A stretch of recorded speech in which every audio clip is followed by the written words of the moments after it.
In this video, I'll show you November 8, 2021 at approximately 1 p.m., constitutional activist Sean Paul Reyes entered City Hall in Berwyn, Illinois to conduct a First Amendment audit by filming in protest of signs prohibiting cameras and recording devices without prior approval. Within a minute of entering the building, an employee informed him that it was illegal to video record in City Hall, but Mr. Reyes continued to film.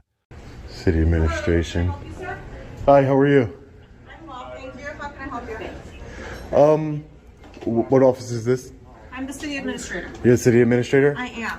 Hi. Are you recording me? I am recording you. I would ask that you not record me, please. Well, you're a public official, obviously. You're the city I'm not administrator. elected. And I'm That wouldn't asking- matter. Yes, it does. That If you're you not go to our elected? doors, Yeah. I am not elected. But that doesn't matter. You still work If you for the go to our government. doors, Still you work will for the see public. On our doors, we have a sign that says, "No recordings are allowed unless we give permission." I am not giving you permission. It is a state law, I did see that sign. and then we follow state law here. It's a state law. It is. Yeah. Okay. So, Can we talk outside? who are you, sir? I'm Detective Monaco. The problem is, state law, you can't, they got the sign up unless they give you permission to come in City Hall, and Yeah. you have to go. Well, I through have the right business. I channels. have business to conduct here, as well as my business of exercising my freedom of press. I'm working on a story on the City Hall Here, let's go. for let's go over transparency here and accountability. talk. Come on. Berwyn City Administrator Ruth Green informs Mr. Reyes that she is not an elected official and that he must have her permission before he can record her. In the 2011 case of Glick versus Cuniff, the First Circuit held that, quote, gathering information about government officials in a form that can readily be disseminated to others serves a cardinal First Amendment interest in protecting and promoting the free discussion of governmental affairs. Though not unqualified, a citizen's right to film government officials, including law enforcement officers, in the discharge of their duties. A public space is a basic, vital, and well-established liberty safeguarded by the First Amendment. In applying this case, courts have declined to set a bright-line definition of which government employees are considered government officials and which are not. For example, in the 2018 case of Martin versus Gross, a federal district court in the District of Massachusetts explained that, quote, there is a definitional issue with Glick's use of the term government official. Glick, Jerica, and cases cited therein teach that a police officer falls within the ambit of government official. But who are? These other government officials, the court suggested that the First Amendment public officials doctrine could provide some guidance, but ultimately decided that even though the term government official included a broader scope of public official than law enforcement officer, it would leave it to subsequent cases to define these terms. Similarly, in the 2020 case of Project Veritas Action Fund versus Rollins, the First Circuit refused to define the term government officials and did not cast judgment on Project Veritas's assertion that government officials referred to all civil servants. Quote from an elected official to a public school teacher to a city park maintenance worker.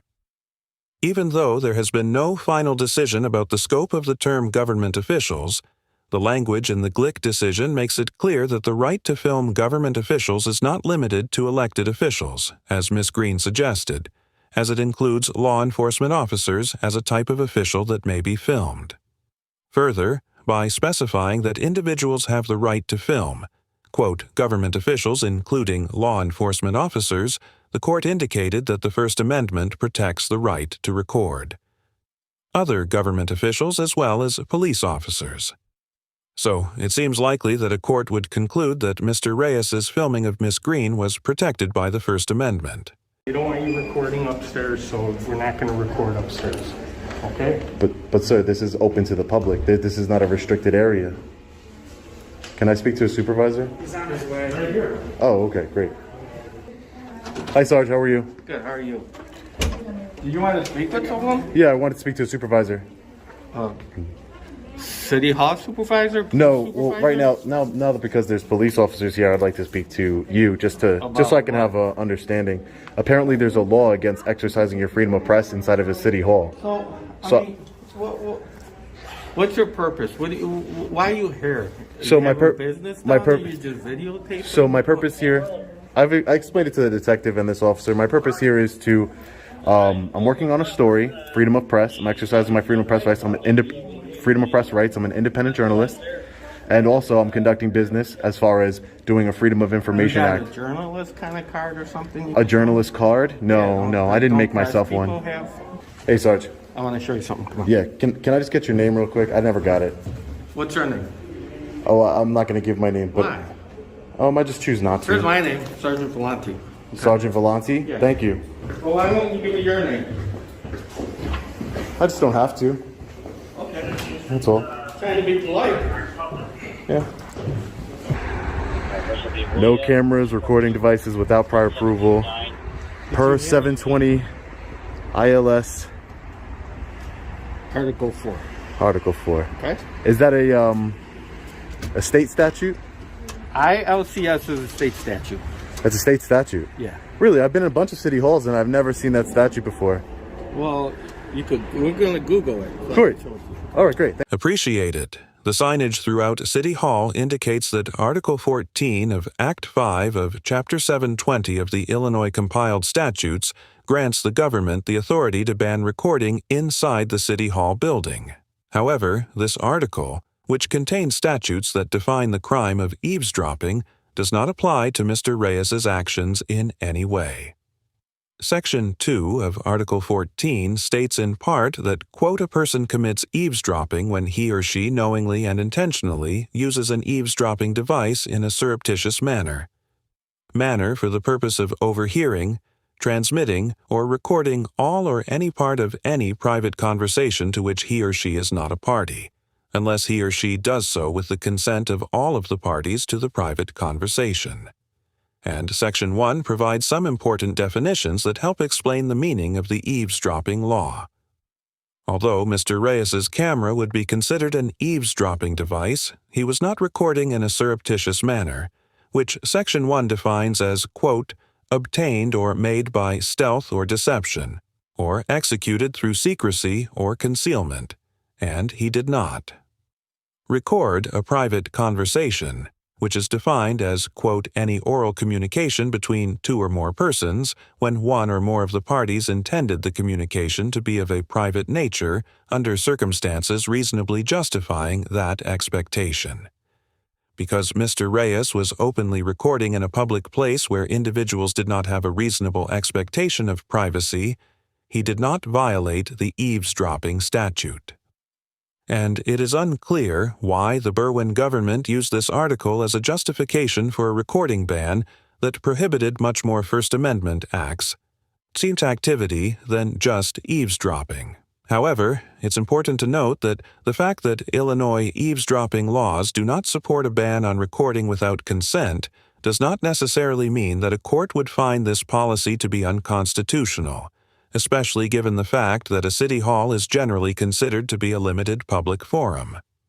For example, in the 2019 case of Sheets v. City of Punta Gorda, the Middle District of Florida determined that a similar restriction did not violate the First Amendment, reasoning that, quote, the purpose of City Hall is to conduct legitimate public business. Ordinance restricts recording within City Hall without the consent of those being recorded. If someone violates the ordinance and refuses to stop recording, the city considers that person a disruption of city business. Considering this evidence, the court concluded that the restriction on unconsented recording was reasonable, quote, considering City Hall's purpose and these circumstances. Therefore, depending on the intent of Berwyn City Hall's recording ban, it is possible that a court could conclude it was a reasonable time, place, and manner restriction on protected First Amendment speech. Oh, that statute before. That's interesting. I mean, it's up there, so. Yeah, I would thank you for looking it up for me. Because that's in direct violation of the United States Constitution. I don't want you recording me anymore. You don't want me recording you? Yeah, I mean, it's my rights, just like you're saying, you know. Don't touch me. Don't touch me. I don't want... Yeah, Don't touch me. What are you doing? Don't record me. What's wrong with you? Don't touch me. I'm not touching you, am I? Yeah, you did. You just grabbed my arm and grabbed my camera. To stop you from recording. To stop me from recording. You have no right to do that. Please back away. Detective Monaco grabs Mr. Reyes's arm and camera in an attempt to stop him from recording, and he tells Mr. Reyes that he has a right to not be recorded. However, this is not an accurate statement of Illinois law. Now that the interaction has moved on to a public sidewalk, there is almost no doubt that Mr. Reyes was within his rights to film Detective Monaco. First, in the 2012 case of ACLU of Illinois versus Alvarez, the Seventh Circuit agreed with several other circuits who had determined that the right to film in office. Performing their duties in public was constitutionally protected activity, stating that, quote, "The act of making an audio or audiovisual recording is necessarily included within the First Amendment's guarantee of speech and press rights as a corollary of the right to disseminate the resulting recording," and that, quote, "The gathering and dissemination of information about government officials performing their duties in public were protected First Amendment activities." Additionally, Section 2 of the Illinois eavesdropping law explicitly states that, quote, "Nothing in this article shall prohibit any individual from recording a law enforcement officer in the performance of his or her duties in a public place or in circumstances in which the officer has no reasonable expectation of privacy." Under Illinois law, this could be considered a battery, which Section 12.3 of Act 5 of Chapter 585, 720 of the Illinois compiled statutes defines as, quote, "knowingly causing bodily harm to an individual, or making physical contact of an insulting or provoking nature with an individual without legal justification to do so." Similarly, a court could also conclude that this was an unreasonable use of force that violated the Fourth Amendment under the test for excessive force that the Supreme Court established in the 1989 case of Graham versus Connor. In this case, the court held that when determining whether an officer's use of force was excessive, quote, "determining whether the force used to effect a particular seizure is reasonable," under the Fourth Amendment requires a careful balancing of the nature and quality of the intrusion on the individual's Fourth Amendment interests against the countervailing governmental interests at stake, because the only interest that Detective Monaco's use of force seemed to be advancing was his own desire not to be filmed. When Mr. Reyes was legally permitted to do so, it's difficult to imagine that a court would find this use of force to be reasonable. Back away from me. You're being really hostile. I've been nothing but cordial. You need to step back. I'm not hostile with you. You need to step back. Am I hostile with you? Yeah, you are. By grabbing me. By grabbing my arm and by grabbing my hand and my camera and trying to rip it out of my hand. Now the respect's gone out the window once you started touching me. You just committed a crime. That's a crime. I didn't commit a crime. Yes, it is. Not when you recorded. And that's the thing. Look, and that's what people are going to see here. That this officer you just saw him trying to take my phone from me. You just witnessed it. I tried to stop you from recording me. That's against the law. This is a constitutionally protected activity. Am I being detained, sir? Right now, until we get this sorted out. Yes. We're talking. State statute reads you can't video record private conversations or inside without prior notice. Conversations? Yeah, you can't record people. Yeah, that would be audio recording. That's what it refers to. It refers to audio. You're videotaping an audio. Yeah, that doesn't matter. Okay. So you're gonna have to come with us. They want to sign complaints. They want to sign complaints? Yeah, for what? You for videotaping people. For videotaping people? Yeah, I want to sign a complaint. He tried to grab my camera. Did not. Yes, he did. It's on my body camera and my camera. So you can't record conversations. I wasn't recording conversations. You know that. I was not. How do I know? You won't tell me any information. I conducted business. I was in there conducting business. I told you I'm a journalist. And then, are you leaving now? I'm not going back in there. With your business? I'm done with my business. Yes, I am. I conducted my business, and that's all I need to do. You guys can do whatever you'd like, but this is a public place. The courts aren't going to see it that way. I've been very cordial. I know. Until we.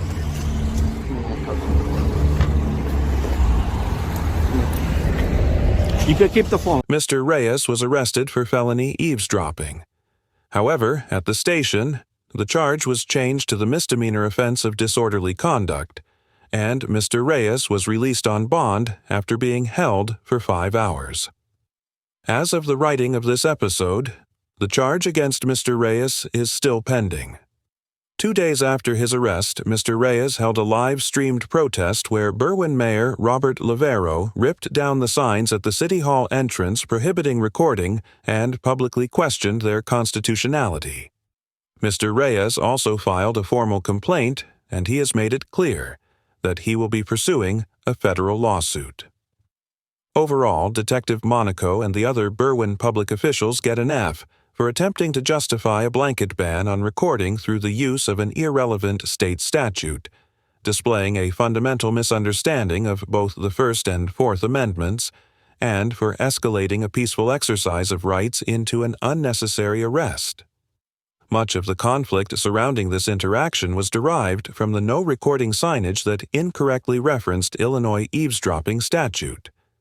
At one point, the Berwyn officers attempted to look up the statute to show Mr. Reyes how it applied to recording in the City Hall, and after looking for some time, the officers eventually misinterpreted the code to justify Mr. Reyes's arrest.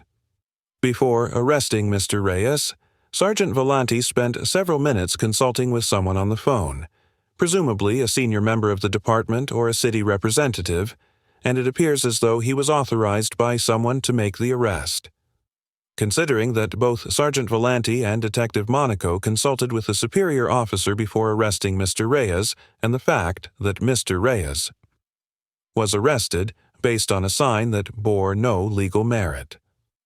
There's an argument to be made that the city of Berwyn suffers from poor leadership within its police department and legal team.